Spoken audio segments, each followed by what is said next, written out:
Hai Sobat PMI Syamu Tuti Fratelli. Welcome to Yohana Humanity Podcast, podcastnya PMI Kota Denpasar. Oke, jadi di sini kita akan bahas banyak tentang Palang Merahan, komunitas relawan, dan hal-hal seru lainnya. Selamat datang, saya Adifa dari Satin dan Forpis PMI Kota Denpasar sebagai host kalian kali ini. Oke, jadi seperti biasa aku pasti nggak akan sendiri di sini. Kita sudah ada tamu kece di depan kita yang berasal dari tetangga deket sini, yaitu Forpis PMI Kabupaten Gianyar. Tamu kece kita dipersilahkan perkenalannya. Oke, halo teman-teman semua, Syamu Tuti Fratelli. Jadi aku Manda selaku koordinator Forpis PMI Kabupaten Gianyar. Senang kali rasanya berada di sini. Terima kasih Adifa atas undangannya dan PMI Kota Denpasar. Terima kasih atas undangannya. Oke, jadi kita bahas santai-santai gitu ya. Iya. Oke, mungkin seperti banyak nih audiens kita yang koyaknya masih kurang tahu nih. Apa sih itu Forpis? Boleh jelasin dulu nggak sih, Kak? Oke, jadi menurut aku Forpis itu adalah forum remaja Palang Merah Indonesia di mana memiliki banyak sekali manfaat-manfaatnya. Salah satunya adalah mewadahi PMR setiap di daerahnya. Seperti aku mewadahi PMR yang ada di Gianyar. Oh, jadi kayak forum gitu remaja gitu ya, Iya. Kak. Wih, keren banget. Kalau boleh tahu nih, Kakak pas SMP ikut PMR sebelumnya?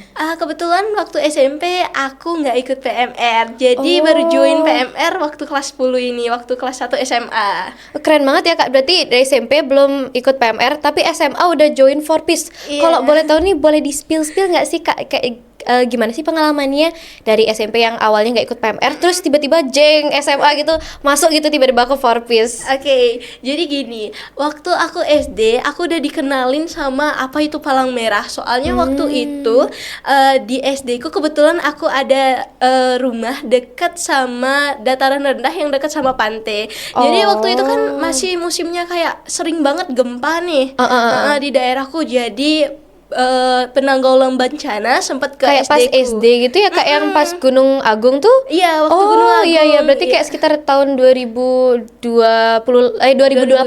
ya? Waktu itu. Jadi terus itu aku dikenalin nih sama apa itu relawan. Jadi aku dijadiin relawan waktu SD. Jadi waktu SMP kebetulan aku juga kenal sama Palang Merah. Aku mau join tapi ternyata belum aktif di sekolah. Setelah aku SMA akhirnya Palang Merah PMR-nya di situ udah aktif. Jadi aku join deh, kayak nyari kegiatan-kegiatan yang awalnya aku belum kenal banget sama Satin. Apa sih itu Satin sama Forpis. Jadi aku cuma ikut kegiatan-kegiatan yang ada di sekolah, PMR sekolah. Kayak kita ngelakuin mempelajari materi-materinya, 7 materi, terus itu kita mempelajari tribaktinya, 7 prinsip gerakannya, kayak gitu. Oh, keren banget ya. Berarti udah dari SD dah jadi PMR. Kalau boleh nggak sih, Kak, kayak ceritain? Aku penasaran banget nih. Kira-kira pengalaman Kakak tuh yang paling wow dari ikut Satin, Forpis ataupun PMR tuh apa sih? Apa pas ketika SD nolongin orang bencana gitu, atau ketika pas sudah ikut Forpis atau Satin gitu? Oke, jadi karena akhirnya waktu SMA aku udah ngenalin lebih jauh mengenai Palang Merah Indonesia. Jadi waktu itu sempet nih, waktu kan sekarang ini masih musim hujan kan. Kebetulan aku juga diem di daerah yang dataran rendah. Kalau boleh tahu di mana, Kak? Oke, aku dari Sabe, Banjar Sabe, Desa Sabe. Iya. Di situ. Nah, kebetulan di situ juga terkena dampak dari hujannya, banjir di daerahnya. Jadi memang rawan banjir di sana ya, rawan Kak? banjir di daerah datarannya. Karena aku diam agak tinggi ya nih, ada daerah yang lebih rendah dari aku. Daerah yang tempat tinggalnya lebih rendah. Jadi orang yang tinggal di situ terdampak sama banjirnya. Otomatis karena aku udah kenal relawan Palang Merah Indonesia, aku sempat menghubungi PMI di daerahku, di daerah Gianyar, PMI Kabupaten Gianyar. Aku meminta bantuan.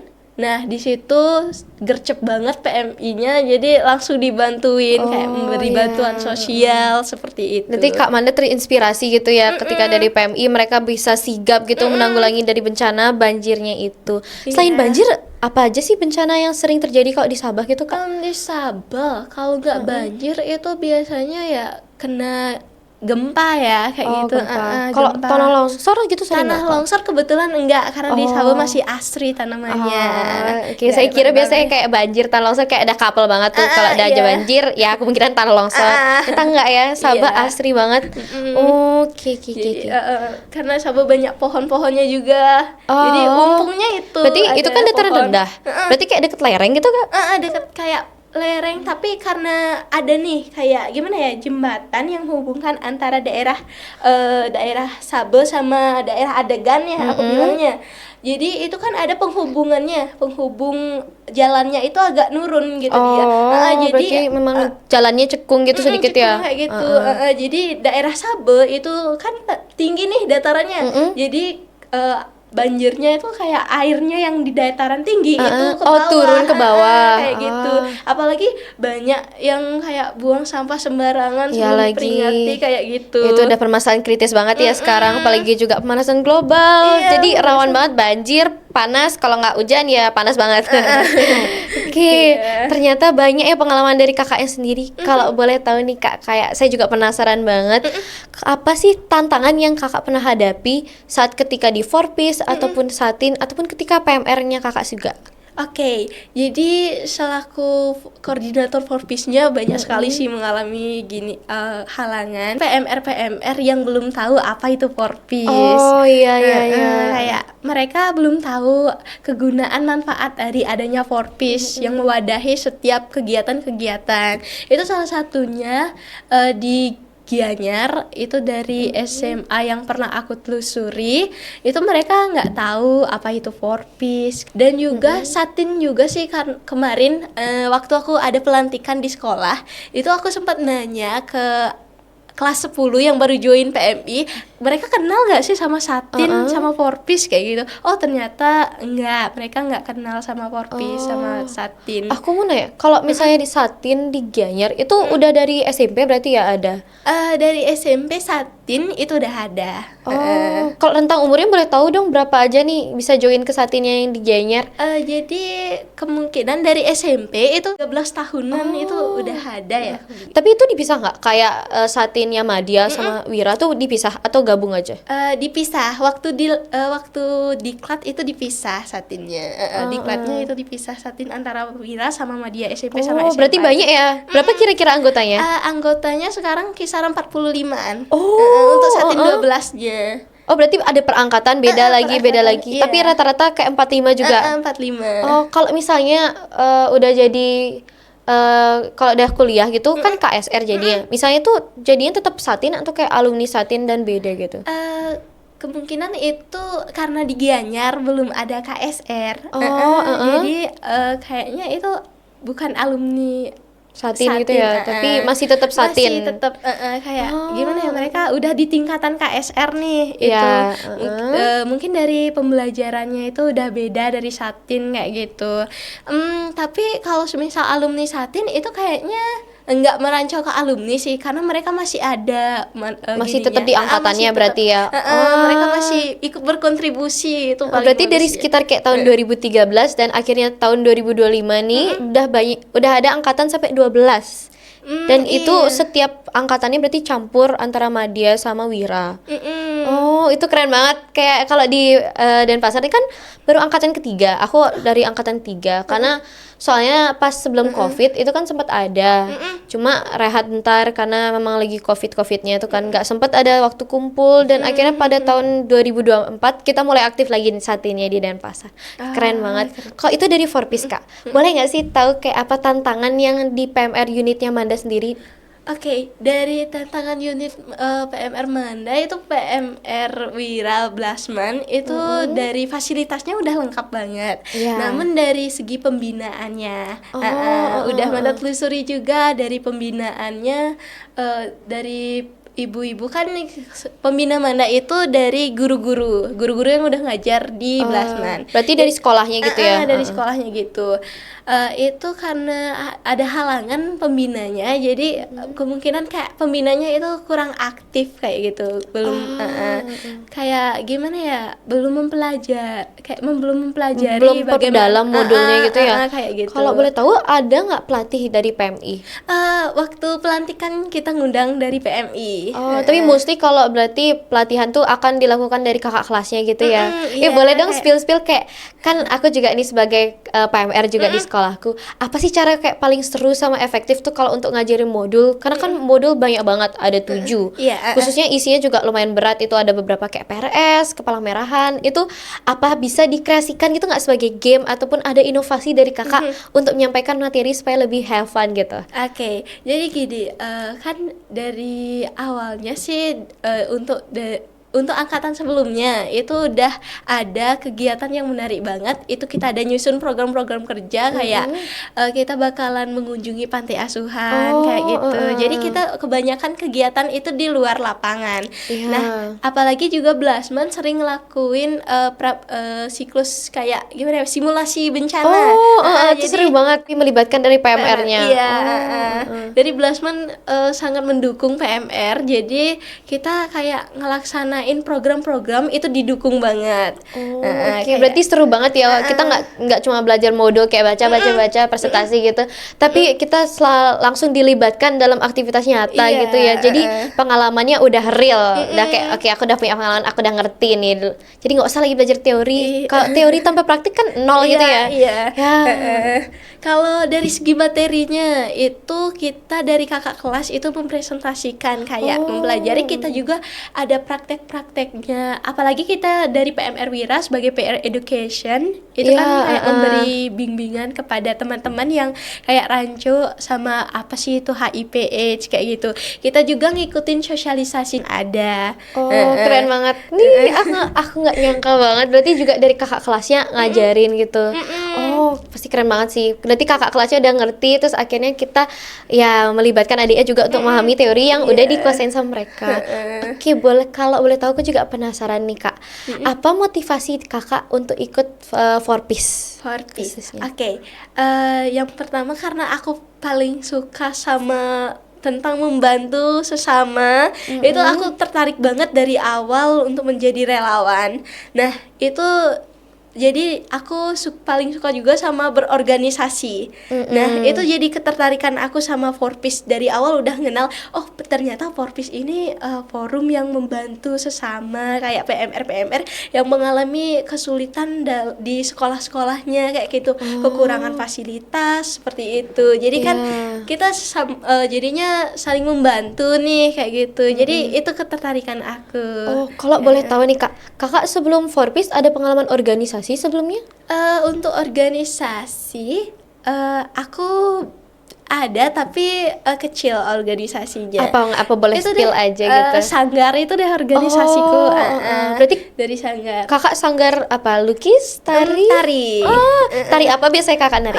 Biasanya tari khas dari Sabe. Apa boleh tahu? Legong Bapang Sabe, Condong Bapang Sabe, Semara Bayu Agung itu punya. Berarti boleh tahu nih Kak, kakak udah berapa tahun nih berkegiatan gitu di sanggar? Dari aku TK.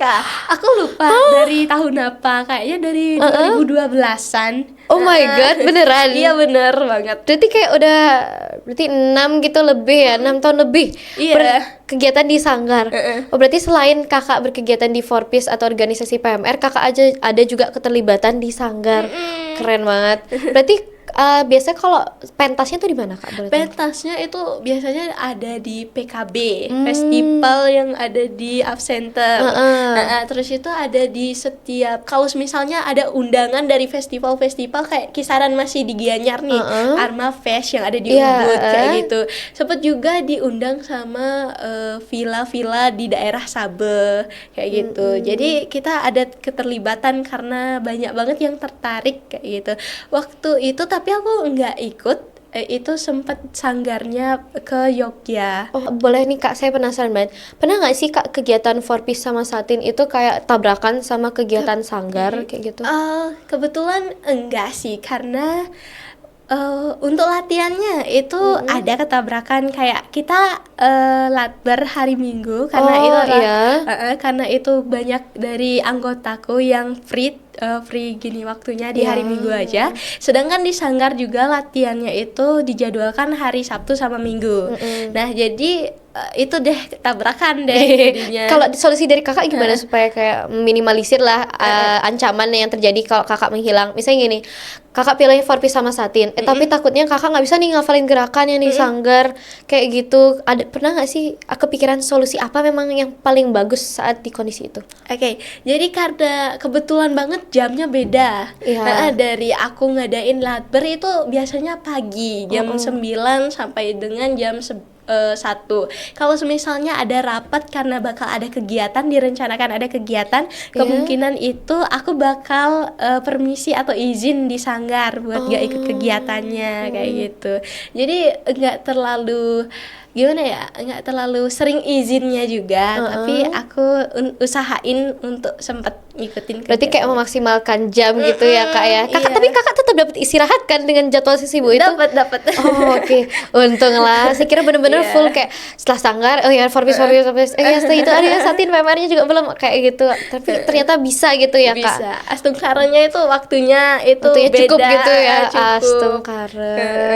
Oke, kalau boleh tahu nih kak, spill dikit nih. Kira-kira apa sih kayak proker yang ada di satin sama di four piece Gianyar kayak gitu? Oke, jadi untuk prokerja itu tentunya ada mengusulkan atau mengikuti kegiatan-kegiatan kayak ada kemah bakti. Oh, kemah bakti yang waktu saya sempat hadir itu ya? Iya. Itu berapa tahun sekali sih kak? Waktu untuk kemah baktinya itu selang-seling dengan Jumbara. Kalau tahun ini ada kemah bakti, jadi tahun depan ada Jumbara. Oh, kalau Kayak boleh gitu. tahu deh kak dijelasin apa sih perbedaan Jumbara sama kemah bakti? Kak? Oke, jadi dari pengamatan aku untuk kemah bakti itu cakupannya lebih kecil daripada Jumbara. Karena kemah bakti itu kegiatannya itu masih dibilang kayak kecil, gimana ya, lomba-lombanya nggak seperti Jumbara kayak gitu. Jumbara kan lebih besar lah dia. Iya, kayak lebih wah gitu persiapannya. Lebih wah, kayak gitu. Kalau boleh tahu nih kak, lomba-lomba di KBR ya? Kemah bakti. Oh iya, kemah bakti itu apa aja sih kak? Waktu itu kita ada pentas seni, itu ada lombanya, terus itu ada trekking ke Palang Merahan. Oh ada kayak trekking. gitu. Trekking itu kayak mana boleh jelasin? Kayak gimana ya? Untuk 7 materi sih. Oh, berarti kayak ada pos PP-nya, pos kesjalnya, kesehatan remajanya, itu ada. Jadi setiap pos tuh mereka ngapain nih kak? Itu mereka praktek kayak sesuai dengan materinya. Kalau misal di Berarti kayak RSPS tuh mereka cuci tangan. Terus kalau PP gitu. mereka kayak PP gitu. PP. Oh, oke, keren banget ya kak. Berarti ada Jumbara juga di Gianyar, terus ada juga KBR, Kemah Bakti Relawan. Oh, berarti keren banget tuh. Kalau misalnya di Jumbara apa aja lomba di Gianyar? Untuk Jumbara kebetulan karena aku baru join, itu aku kurang tahu pasti mengenai kegiatan yang ada di Jumbara. Tapi cakupannya lebih besar dari Kemah Bakti sih. Kayak sama aja kayak Kemah Bakti, namun cakupannya lebih luas kayak gitu. Oke. Saya ingat banget yang waktu itu aku kan pernah ke KBR, kayak ada Manda juga kan, Iya. kita ikut live-nya yang PMI Provinsi. Aku lihat banget penampilan di akhir yang api unggun gitu. Api unggun. Itu apa namanya acara kegiatannya? Api unggun. Jadi itu malam api unggun kayak api suci Oh, gitu. malam api suci gitu ya. Dan saya lihat bener-bener pementasan di sana tuh, walaupun kalau nggak salah ya 3, itu bener-bener wow dan kelihatan bagus banget. Apalagi kayak dari nyala api unggunnya tuh, dari kayak diuntain benang ya kalau nggak salah ya. Iya, diuntain benang di datarannya sih, nggak malam-malam kan, jadi iya. kayak fokus up cahaya tuh itu aja. Oke, selain Jumbara sama KBR Kemah Bakti Relawan, proker dari Four-Piece Satin apa aja lagi kak? itu ngadain tentunya ada diklat sih, diklat satin. Sekarang mau ada diklat satin 13. Oh, kira-kira bulan kapan nih kak? Kisaran Maret. Iya. Maret. Oh, berarti lagi kira-kira lagi 3 bulan lagi ya? Lagi 3 bulan lagi. Bentar lagi udah ada angkatan 13 itu. Iya. Wah, oke. Berarti diklatnya itu untuk internal Satin kan kak ya? Kalau selain itu apalagi nih? Boleh spill lagi? Kegiatannya itu, nah kebetulan besok ada penanaman pohon. Itu salah satu program kita juga, ada penanaman pohon. Waktu HUT relawan itu kita laksanain tanggal 17-18, itu program kita terjalankan, memberikan bantuan sosial pada orang yang nggak mampu. Oke, berarti selain juga alam, ada juga sosial ya Kak. Apalagi pas banget tuh prokernya sering-sering banjir juga kan, apalagi di Bali, hujan deras, pasti pohon banget dibutuhkan banget sama alam kita. Apalagi bantuan sosial juga, apalagi untuk masyarakat yang terkena dampak banjir khususnya. Asungkarela. Oke. Kalau boleh tahu nih Kak, saya ada salah satu pertanyaan. Dari ini menurut Kakak apa yang paling Kakak takuti antara Kakak kehilangan rasa empati atau ketidakmampuan Kakak untuk menolong orang lain? Yang aku takutin itu kehilangan kemampuan untuk menolongi orang lain. Kehilangan kayak gimana ya? Rasanya kalau misalnya kita gagal dalam menolong orang lain, itu pasti masih ada rasa empati kita. Iya, betul. Kayak gitu. Gimana ya? Contoh gininya deh, dasarnya deh, aku waktu itu di Gianyar ketemu sama adik-adik yang jualan tisu. Aku pengen banget bantu, tapi kebetulan lampunya hijau. Jadi kalau minggir aku antara di takutnya malah nahan orang yang di belakang gitu ya. Iya, kayak gitu. Jadi aku gagal menolong orangnya. Nah, sedangkan kalau misal kehilangan rasa empati itu kayak gimana ya? Kita hilang, kayak nggak tahu, kayak hilang arah gitu ya. Apalagi kita manusia kan, manusia nggak bisa hidup tanpa orang lain. Kita tuh makhluk sosial. Jadi kalau misalnya kita nggak ada rasa empati, kayak kerasnya kita bukan manusia. Kayak gitu. Okay. Dalam banget hati Kakak ya. Saya sangat tersentuh mendengar itu. Kalau boleh tahu nih Kak, apa sih pandangan Kakak terhadap Forpis yang Gianyar sekarang gitu, Satin Gianyar sekarang? Boleh di-spill gitu Kak? Oke, jadi untuk Satin sama Forpisnya itu karena aku yang menaungi kayak koordinator Forpisnya. Boleh tahu nggak? Kakak jabatannya berapa tahun? 1 tahun. Berarti baru banget tahun kemarin. Dilantiknya bulan apa Kak? Bulan Maret.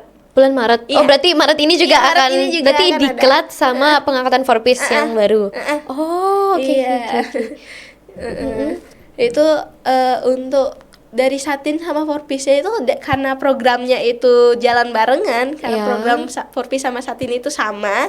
Nah, jadi kita ngelaksanainnya itu kayak kalau misalnya beda nih Forpis sama Satinnya, itu pandangannya kemungkinan bakal beda. Kalau misalnya satu orang dengan pandangan yang sama, itu kan kayak memungkinkan masalah itu kayak nggak bakal ada. Kayak jadi dengan satu perspektif aja kita nggak bisa mencangkup semua masalah yang benar-benar terjadi gitu. Kayak gitu. Berarti Kakak juga ketua di Satin? Iya. Oke, sama-sama saya juga. Berarti Forpis anggotanya ada berapa? Untuk Forpis itu kebetulan Forpis, nah jadi gini, jadi aku sebagai koordinator Forpis di Gianyar, itu untuk Forpisnya itu kan dari PMR sekolah masing-masing kan. Jadi dari ketuanya itu ya ketua PMR yang ada di sekolahnya itu jadi anggota kayak gitu. Itu kisaran ada 10-15an kayak gitu. Jadi masih ada yang karena waktu baru-baru ini waktu Kemah Bakti aku ada melaksanain programnya Sarasehan Forpis sama Kak Fania waktu itu. Jadi bagi yang ikut Kemah Bakti ini kan ada perkumpulan ketua-ketuanya nih. Nah, dari itu aku ngambil ketua-ketuanya untuk join sama Forpis. Forumnya itu baru kisaran 10 orangan. Jadi belum terlalu cakupannya, belum ada yang belum tahu apa itu Forpis kayak gitu. Masih berarti kayak butuh sosialisasi lebih gitu ya untuk penyebaran tentang Forpis. Berarti kalau misalnya anggota Forpis tuh belum tentu dia masuk Satin gitu ya Kak? Belum. Saya kira kayak dengan ikut Forpis otomatis nanti bakal masuk ke Satin. Berarti kalau misalnya nih, saya ketua di PMR unit saya, berarti bisa dari anggota kelas 11 ataupun 10 untuk ikut Satin gitu ya Kak ya? Iya. Oke. Berarti untuk Forpis tuh ada yang SMP-nya juga? Untuk SMP Forpisnya belum ada. Jadi kita hanya Wira SMA aja. Apakah Maret nanti ada Kemah Bakti lagi Kak? Kemungkinan. Iya. Masih terencanakan untuk bulan Maret ini bakal ada di Klat Satin 13. Berarti itu sekalian Kemah Bakti Kakak atau beda lagi? Beda lagi. Jumbarannya kemungkinan di bulan Juni. Kita nyarinya di hari libur. Berarti jumbarannya itu per tahun ada? Per tahun enggak, tapi kita selang-seling. Untuk kemah baktinya di tahun 2025, sedangkan Jumbaranya di 2026. Nah, 2027 ada kemah bakti lagi, 2028 Jumbara kayak gitu. Berarti Selang-seling. banyak gitu eventnya, nggak setiap Iya. tahun. Nanti seru banget, banyak itu ya kayak selang-selingnya, variasinya juga lebih banyak. Jadi teman-teman nggak banyak bosan juga. Iya. Oke, boleh. Kalau saya penasaran juga nih Kak, apa kata-kata sama pesan Kakak untuk for peace ataupun Satin nanti angkatan 13 di Gianyar? Karena aku sekarang masih jarang nemuin orang yang kayak sukarelawan, gimana ya, membagikan waktunya dengan kegiatan kemanusiaan. Jadi aku minta tolong untuk tingkatin rasa kemanusiaan kalian sesuai dengan sukarela menjadi relawan kayak gitu. Aku paling suka ketika melihat orang yang kemanusiaannya tinggi banget, kayak mau membantu. Ya, rasa pedulinya gitu ya Kak, empati juga. Jadi aku minta tolong untuk tingkatin juga rasa kalian ketika mau menjadi relawan kayak gitu. Apalagi kita tahu sibuk banget kan dalam membagi waktu, kayak susah banget membagi waktu antara kegiatan yang ini, kegiatan PMI kayak gitu. Jadi ketika aku mau minta bantuan kalian, gercep nih kayak gitu, selalu ada kayak gitu. Berarti ingat ya, dengar saran dari Manda juga tentang ningkatin rasa empati, kemanusiaan, dan juga bisa ngelola waktu kita. Khususnya kita harus gercep juga ketika diberikan tugas. Dengar-dengar ya kata Manda, nanti siapa tahu kalian bisa jadi ketua for peace Gianyar selanjutnya. Mungkin kita udah di penghujung pembahasannya nih Kak. Boleh nggak di-spill apa IG dari For Peace Gianyar, IG Satinnya, IG Kakak juga, sama IG dari PMR sekolah Kakak? Jadi untuk IG For Peace-nya itu belum ada. Namun kita barengan sama IG relawan PMI Kabupaten Gianyar. Kalau untuk dari unit aku, sekolah PMR Wira itu ada PMR Wira Blasmat, itu aja, SMA Negeri 1 Blabatu. IG-nya Kakak? Kalau aku Nigusti Ayumandara Sintia. Berarti nama IG-nya tuh Igusti gitu. Nigusti Ayumandara Sintia. Nama panjang aku. Berarti makin gampang dong dicari. Tinggal ingat aja nama panjangnya Manda. Itu ujung dari pembahasan kita. Terima kasih banyak Kakak Manda udah meluangkan waktu untuk hadir hari ini. Mohon diingat juga apa yang disampaikan oleh Manda, kesan-pesannya, pengalaman itu sangat-sangat insight yang bagus, dan pastinya akan banyak orang ingin mempelajari dari Kakak Manda sendiri mengenai pengalaman dan insight-nya tersebut. Itu adalah episode podcast Yohana Humanity pada kali ini. Semoga kita bisa mempelajari apa yang Kak Manda berikan, dan semoga kita bisa memahami dan juga memperhatikannya dengan seksama. Sekian dari saya dan juga Manda. Saya tutup dengan salam kemanusiaan. Siamo tutti fratelli. Tutti fratelli.